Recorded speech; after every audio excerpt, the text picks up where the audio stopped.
Meu filho mentiu para a professora e me fez ser presa. Ontem, meu telefone tocou às 2 da manhã. Era a polícia. Senhora, temos seu filho de 6 anos, Tommy, na delegacia. Ele veio aqui sozinho dizendo que sua mamãe machucou sua irmãzinha. Saltei da cama. O quê? Tommy está em seu quarto dormindo e eu não tenho uma irmã bebê. Senhora, por favor, venha à delegacia imediatamente. Corri para o quarto do Tommy. Cama vazia, porta da frente escancarada.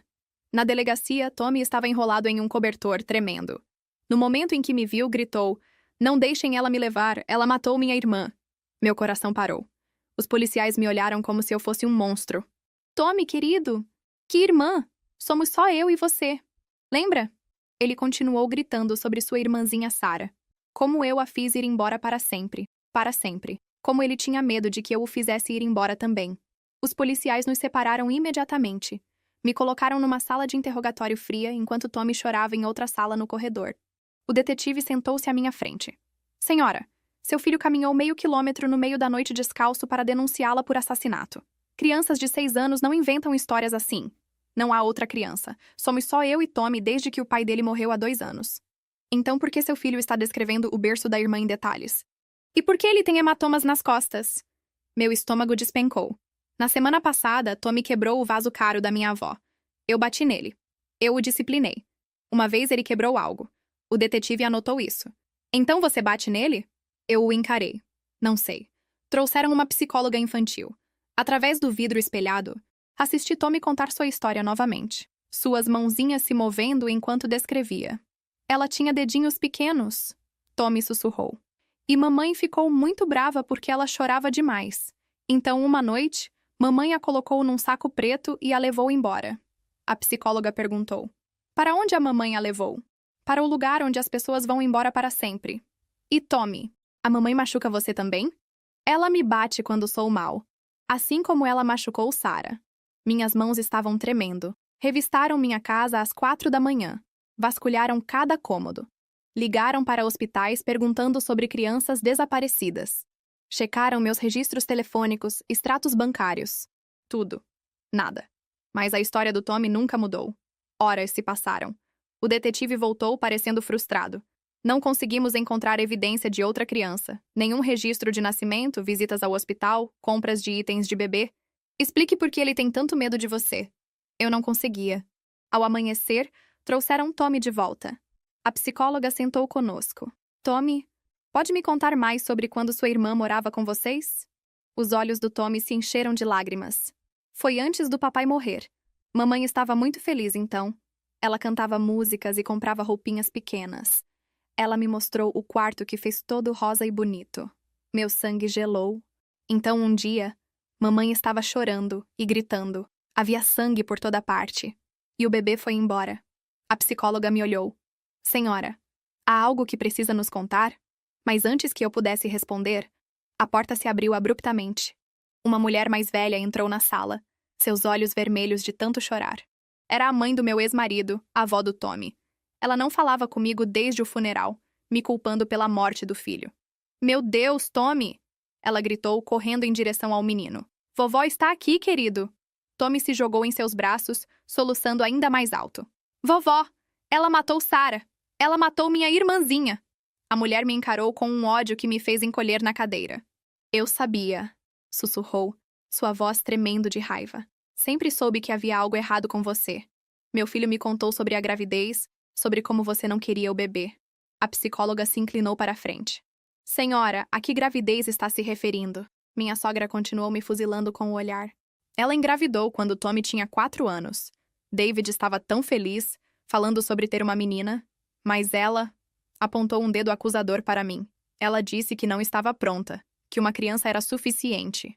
Senti como se o ar tivesse sido sugado da sala. As memórias começaram a voltar, nebulosas e dolorosas. A gravidez não planejada, as discussões com David, a depressão que me consumiu quando descobri que estava esperando outra criança. Eu perdi o bebê. Sussurrei, minha voz mal audível. Foi um aborto espontâneo, no 6º mês. O detetive se inclinou para a frente. "E onde isso aconteceu?" "No hospital?" Balancei a cabeça lentamente. "Em casa. Havia tanta dor, tanto sangue. David estava trabalhando, éramos só eu e Tommy. Liguei para a ambulância, mas..." Minha voz falhou. Quando chegaram, era tarde demais. Tommy levantou o rosto do ombro da avó. Eu vi o sangue, mamãe. Vi você chorando. E o bebê estava num saco preto quando os homens o levaram embora. Suas palavras me atingiram como socos. Ele tinha visto tudo. Uma criança de 4 anos havia presenciado o pior momento da minha vida. A psicóloga estava escrevendo furiosamente. E depois? Como lidou com a perda? Fechei os olhos, lembrando dos dias que se seguiram. David devastado, eu em depressão profunda, Tommy confuso e assustado. David queria que eu procurasse ajuda, terapia, mas eu não conseguia. Não conseguia falar sobre isso, nem mesmo com ele. Então simplesmente fingiu que nunca aconteceu? A voz da minha sogra estava carregada de desprezo. Apagou minha neta da existência como se ela nunca tivesse importado? Suas palavras me cortaram profundamente porque havia verdade nelas.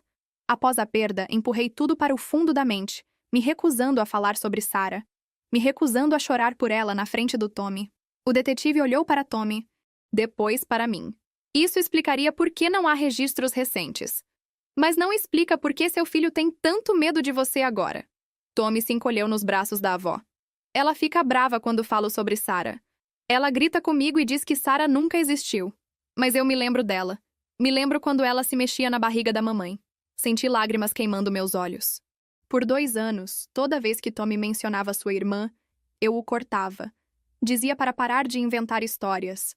Achei que estava o protegendo da dor, mas estava apenas aumentando sua confusão. Tommy, eu... Comecei, mas ele se virou, se escondendo no peito da avó. A psicóloga fechou seu bloco de notas. Vou recomendar uma avaliação psicológica completa para vocês dois. É óbvio que há trauma não resolvido aqui. Ela me olhou diretamente. Senhora, seu filho não mentiu. Ele contou sua verdade através dos olhos de uma criança que presenciou uma tragédia e nunca foi permitida a processá-la adequadamente. Minha sogra se levantou, ainda segurando Tommy. Vou pedir a guarda dele. Não vou deixar você continuar machucando meu neto. O pânico me atingiu como uma onda fria. Você não pode fazer isso. Ele é meu filho. Mas mesmo protestando, sabia que havia perdido Tommy no momento em que neguei a existência de Sarah. No momento em que escolhi o silêncio em vez da cura. O detetive suspirou pesadamente. Por enquanto, Tommy ficará com a avó até resolvermos esta situação. Você não está sendo acusada de homicídio, mas há questões de negligência emocional que precisam ser investigadas. Ele se levantou, sinalizando o fim do interrogatório. Sugiro que procure ajuda profissional imediatamente. Quando saíram da sala, Tommy olhou para trás uma última vez. Seus olhos, tão parecidos com os do pai, estavam cheios de uma tristeza que nenhuma criança deveria carregar. Tchau, mamãe, ele disse suavemente, como se estivesse se despedindo para sempre. Essas palavras ecoaram em minha mente enquanto dirigia de volta para casa nas primeiras horas da manhã. A casa estava exatamente como a polícia havia deixado. Gavetas abertas, almofadas do sofá jogadas no chão, livros espalhados. Mas o que mais me chamou a atenção foi o silêncio. Pela primeira vez em 6 anos, estava completamente sozinha. Nos dias seguintes, minha vida se transformou num pesadelo público. A história havia vazado para a imprensa local. Criança de 6 anos foge de casa para denunciar mãe por assassinato. E repórteres começaram a aparecer na minha porta. Minha vizinha, Sra. Henderson, que sempre foi cordial, agora me olhava com suspeita. E havia dado uma entrevista dizendo que sempre achou estranho que Tommy parecesse tão assustado às vezes. Mentiras e meias-verdades começaram a se espalhar como fogo. Alguém disse ter ouvido gritos vindos da minha casa. Outro vizinho alegou ter visto hematomas no Tommy semanas atrás. Cada ida buscar correspondência ou comprar mantimentos se tornou uma provação de olhares suspeitos e sussurros. Na terça-feira, recebi uma visita dos serviços sociais. A assistente social, uma mulher de meia-idade com olhos penetrantes, vasculhou minha casa com uma minuciosidade que me fez sentir como uma criminosa. Ela fotografou tudo: o quarto do Tommy, a cozinha, até a despensa. Há relatos de que a criança frequentemente parecia desnutrida, ela disse, fazendo anotações em sua prancheta. Isso é ridículo, protestei. Tommy sempre comeu bem. Ele é magro por natureza, como o pai era. Mas ela não pareceu convencida. Cada palavra que eu disse foi anotada, analisada, distorcida. Quando viu o quarto que havia sido preparado para Sarah, suas sobrancelhas se ergueram. Este quarto foi preparado para um bebê? Expliquei sobre a gravidez perdida. Mas ela apenas escreveu mais coisas. seu rosto inexpressivo. Cada objeto na casa se tornou evidência potencial contra mim. O berço desmontado no sótão, as roupas de bebê guardadas em caixas, até as fotos do ultrassom que eu havia escondido. Tudo foi documentado como se fossem peças de um quebra-cabeça sinistro. Na quinta-feira, tentei ver Tommy na casa da minha sogra. Bati na porta por 10 minutos antes que ela finalmente abrisse, mantendo-a mal entreaberta como se eu fosse um perigo físico. Ele não quer te ver, disse friamente. Ele tem pesadelos toda noite, acordando gritando sobre sangue e sacos pretos. Por favor, implorei. Ele é meu filho. Só quero explicar. Mas ela já estava fechando a porta. Seu filho está traumatizado por sua causa. Você teve sua chance e a desperdiçou. A porta bateu na minha cara, me deixando parada na varanda como uma estranha na vida do meu próprio filho. Naquela noite, minha irmã Lisa me encontrou bebendo vinho sozinha na sala escura. Você precisa parar com isso, disse, tirando a garrafa da minha mão. Beber não vai resolver nada. Mas o que ela não entendia era que a dor havia se tornado insuportável. Toda noite eu sonhava com Sarah, com o momento em que a perdi, com o desespero nos olhos do Tommy quando presenciou tudo. Destruí tudo, sussurrei para minha irmã. Primeiro perdi Sarah, depois David morreu no acidente. E agora perdi Tommy. Tudo que toco vira cinzas. Lisa tentou me consolar, mas suas palavras soavam vazias. Como ela poderia entender? Ela tinha uma família perfeita, filhos saudáveis que dormiam seguros em suas camas. Na sexta-feira, recebi uma ligação da escola do Tommy. O diretor queria me informar que Tommy havia contado a vários colegas que sua mãe era uma assassina. As outras crianças estavam com medo dele, e pais estavam ligando para reclamar. Entendemos que você está passando por um momento difícil, disse o diretor com voz cuidadosa. Mas Tommy está claramente em sofrimento psicológico. Mais tarde naquele dia, meu advogado ligou com más notícias. A avó do Tommy conseguiu uma ordem de restrição temporária. Você não pode se aproximar da criança até a audiência de custódia. Senti como se tivessem arrancado meu coração do peito. Mas ele é meu filho! Gritei no telefone. Como podem me impedir de ver meu próprio filho? Eles se basearam no testemunho de uma psicóloga infantil que disse que Tommy está num estado de terror genuíno em relação a você. Meu advogado explicou com voz cansada. Eles argumentam que sua presença é prejudicial ao bem-estar emocional dele. A ligação terminou com ele me dizendo para não fazer nada que pudesse piorar minha situação. Mas como poderia piorar? Eu já havia perdido tudo. Naquela noite, violei a ordem de restrição. Dirigi até a escola do Tommy e fiquei no carro, observando as crianças brincarem no pátio. Quando vi Tommy, meu coração se partiu. Ele estava sozinho, sentado embaixo de uma árvore, não brincando com ninguém. Mesmo à distância, podia ver que estava mais magro, que seus ombros estavam curvados como se carregasse o peso do mundo. Uma das professoras deve ter me visto, porque ela se aproximou do Tommy e disse algo. Ele olhou na minha direção e, por um momento, nossos olhos se encontraram. Esperava que ele corresse até a cerca, que gritasse meu nome como costumava fazer. Em vez disso, ele se levantou devagar e entrou na escola, sem olhar para trás. Foi naquele momento que entendi a verdadeira extensão do que havia feito. A audiência de custódia estava marcada para a segunda-feira seguinte, e eu sabia que estava lutando uma batalha perdida. Durante o fim de semana, tentei me preparar mentalmente para oficialmente perder meu filho, mas nada poderia ter me preparado para o que aconteceu no tribunal. Minha sogra havia contratado um advogado particular caro, um homem que dissecou cada aspecto da minha vida com a precisão de um cirurgião. Ele apresentou fotos do Tommy com hematomas das palmadas que eu havia dado, relatórios escolares sobre mudanças comportamentais após a morte de David e testemunhos de vizinhos sobre gritos vindos da casa. Cada peça de evidência foi cuidadosamente orquestrada para pintar o retrato de uma mãe negligente e potencialmente perigosa. O advogado também trouxe evidências do meu consumo de álcool. Nos últimos meses, vizinhos relataram encontrar garrafas de vinho vazias no lixo da ré com frequência alarmante. Ele disse com voz fria e profissional. A senhora Henderson testemunhará que frequentemente viu a ré cambaleando ao buscar correspondência durante o dia. Queria gritar que eram mentiras. Exageros, mas parte de mim sabia que havia verdade ali. Após a morte de David, eu realmente havia usado o álcool para anestesiar a dor. Quando foi minha vez de falar, tentei explicar sobre a gravidez perdida, sobre como a dor havia me cegado para as necessidades do Tommy. Mas minhas palavras soaram fracas até para mim. Meritíssimo, disse meu advogado. Minha cliente reconhece que cometeu erros, mas ela perdeu uma criança e o marido num período muito curto. Ela estava lidando com um luto não processado.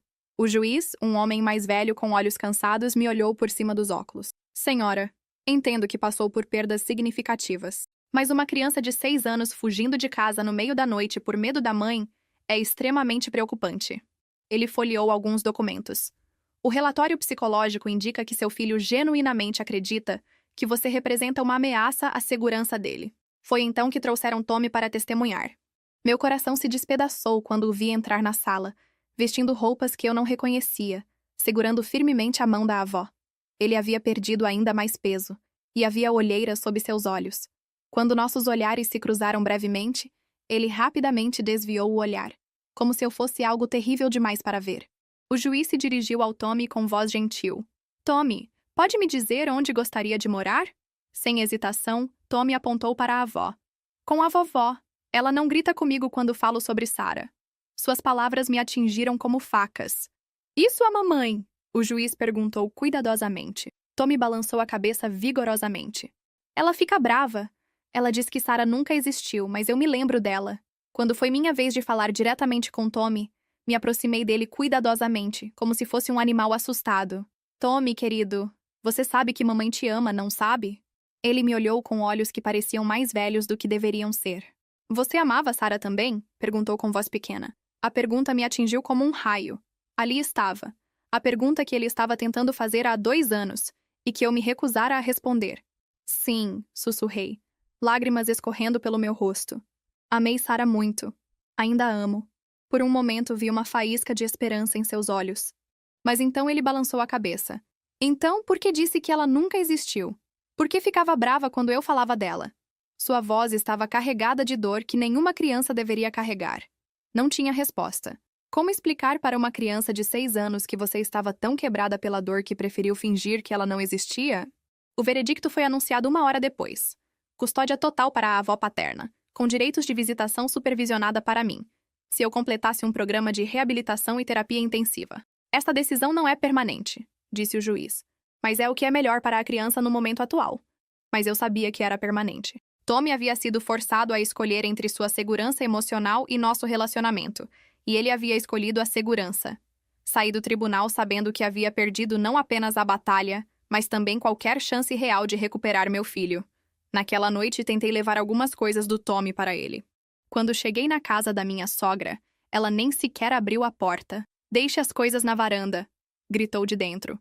E não volte aqui. Deixei as caixas na varanda e voltei para o carro. Através da janela da sala, podia ver Tommy brincando no chão, parecendo mais relaxado do que eu o havia visto em meses. Foi então que uma terrível compreensão se instalou em minha mente.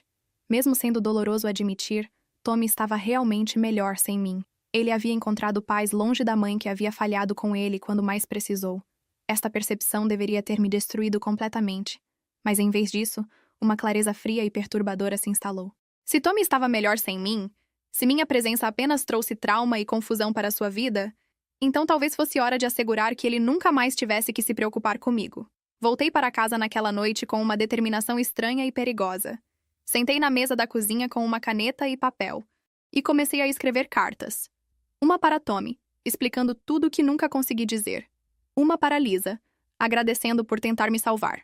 Uma para minha sogra, pedindo para contar ao Tommy sobre Sarah quando ele fosse mais velho. Mas enquanto escrevia, o telefone tocou.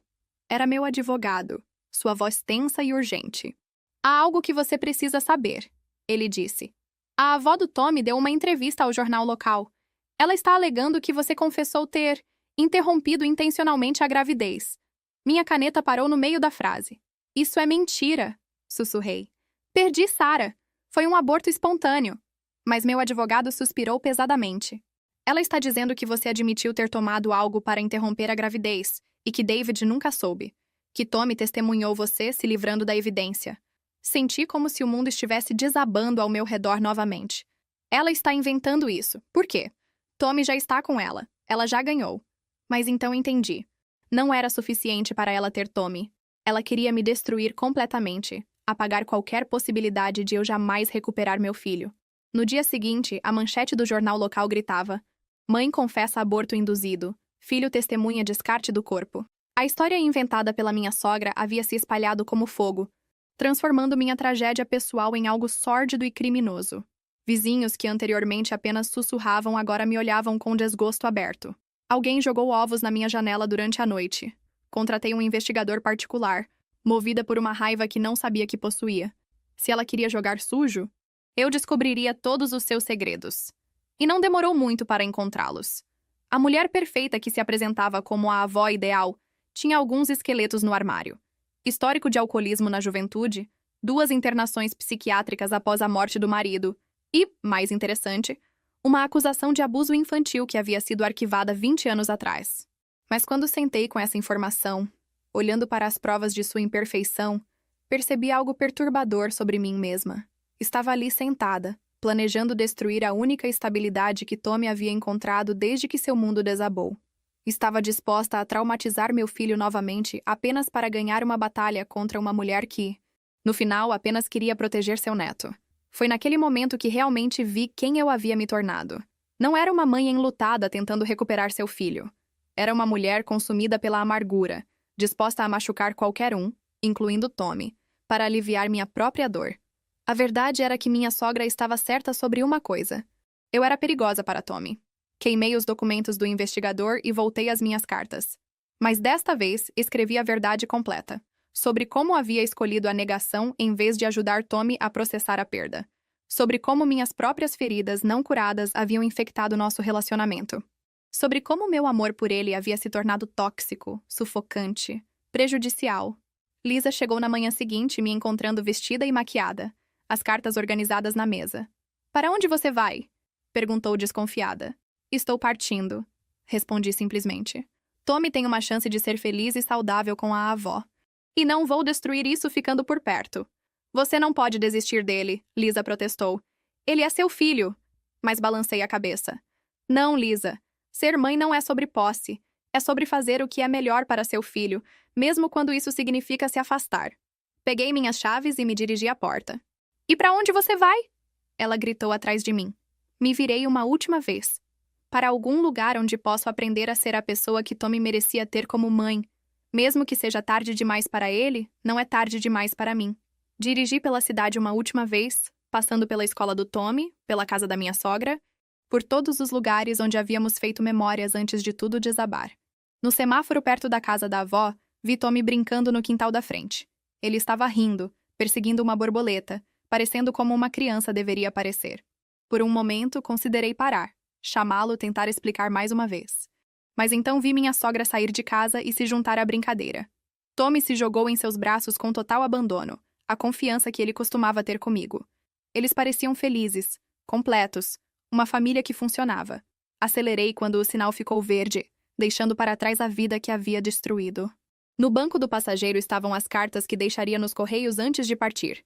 Explicações que Tommy poderia ler quando fosse mais velho, se quisesse. Desculpas que chegaram tarde demais para mudar alguma coisa, mas que precisavam ser ditas mesmo assim. 3 horas depois, estava na rodovia interestadual, dirigindo em direção a uma clínica de reabilitação em outro estado. Durante as primeiras semanas lá, mal conseguia funcionar. Os médicos me diagnosticaram com depressão severa e transtorno de estresse pós-traumático, além de dependência de álcool.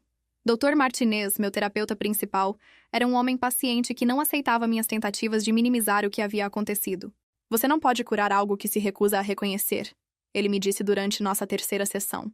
"Me conte sobre Sarah." Pela primeira vez em 2 anos, falei sobre minha filha sem me defender, sem fazer desculpas. Falei sobre como eu amava tocar minha barriga e senti-la se mexer. Sobre como David costumava falar com ela através da minha pele. Também falei sobre a noite em que a perdi. Como estava sozinha quando as contrações começaram, cedo demais. Como Tommy me encontrou no banheiro, sangrando e gritando, segurando algo pequeno e imóvel em minhas mãos. "O que você disse a ele naquela noite?" Dr. Martinez perguntou gentilmente. As lágrimas vieram sem aviso. Disse para ele não olhar. Gritei para ele sair do banheiro. Mas ele viu tudo. Viu quando enrolei Sarah numa toalha. Viu quando a ambulância a levou embora num saco plástico preto. Foi então que entendi completamente por que Tommy havia usado essas palavras específicas. Ele não estava inventando uma história. Estava contando sua versão traumatizada de eventos reais. Meses se passaram. Através da terapia intensiva, comecei a entender como minha própria infância havia me preparado para falhar como mãe. Minha família nunca falava sobre sentimentos, sobre dor. Eu havia aprendido que sentimentos fortes eram algo para ser suprimido, não processado. Gradualmente, comecei a escrever cartas para Tommy que nunca enviaria, procurando as palavras que nunca consegui dizer. Durante esse tempo, Lisa me ligava semanalmente com atualizações sobre Tommy. Ele estava indo bem na escola, fazendo novos amigos.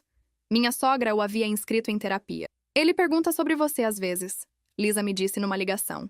Ele pergunta onde você foi. O que eles disseram a ele foi que eu estava doente e precisava ficar melhor, que talvez um dia eu voltasse. No 5º mês de tratamento, recebi uma ligação que mudou tudo. Era meu advogado. Sua sogra morreu. Ele disse diretamente. Ataque cardíaco súbito na semana passada. Senti como se alguém tivesse me chutado no estômago. E Tommy? Perguntei com voz trêmula. Ele está temporariamente com uma família adotiva. Os serviços sociais estão tentando encontrar parentes próximos, mas... Ele hesitou. Você é oficialmente o parente mais próximo dele agora. Eles querem saber se você tem interesse em retomar a custódia. Desliguei o telefone e fui procurar Dr. Martinez imediatamente. Eles querem que eu volte para Tommy, disse a ele, minha voz estranhamente calma. Como se sente sobre isso? Ele perguntou. Pensei por um longo momento. Apavorada, mas também esperançosa. Se realmente aprendi algo aqui, se realmente me curei, talvez possa ser a mãe que ele merece desta vez. Doutor. Martinez assentiu lentamente. Você fez progresso extraordinário. Mas criar uma criança traumatizada será o maior teste da sua recuperação. Passamos o resto da sessão discutindo o que isso significaria, os desafios que enfrentaríamos. Tommy também mudou nesses meses, ele me lembrou. Ele perdeu não apenas você, mas agora também a avó. Vocês dois estarão começando do zero. Uma semana depois, estava dirigindo de volta à minha antiga cidade, desta vez não fugindo, mas retornando para enfrentar as consequências das minhas escolhas. A casa estava exatamente como eu a havia deixado, empoeirada e vazia. Mas desta vez, o silêncio não me assombrava. Era uma tela em branco, uma chance de começar de novo. Quando finalmente vi Tommy no escritório dos serviços sociais, ele estava ainda mais magro, ainda mais quieto. Seus olhos carregavam uma nova camada de dor, a perda de outra pessoa importante em sua vida. Oi, Tommy, disse suavemente. Ele me olhou por um longo momento. Você voltou, ele disse simplesmente. Sim, respondi. Voltei. E desta vez, se você me deixar, vou ficar. Ele considerou isso em silêncio. Você ainda fica brava quando falo sobre Sarah? Perguntou. Não, disse com absoluta certeza. Na verdade, eu gostaria muito de falar sobre Sarah com você. Sobre como ela era especial, sobre como nós duas a amávamos. Por um momento, vi algo em seus olhos que não via há muito tempo. Esperança cautelosa. Pode levar muito tempo para eu confiar em você de novo, ele disse com uma maturidade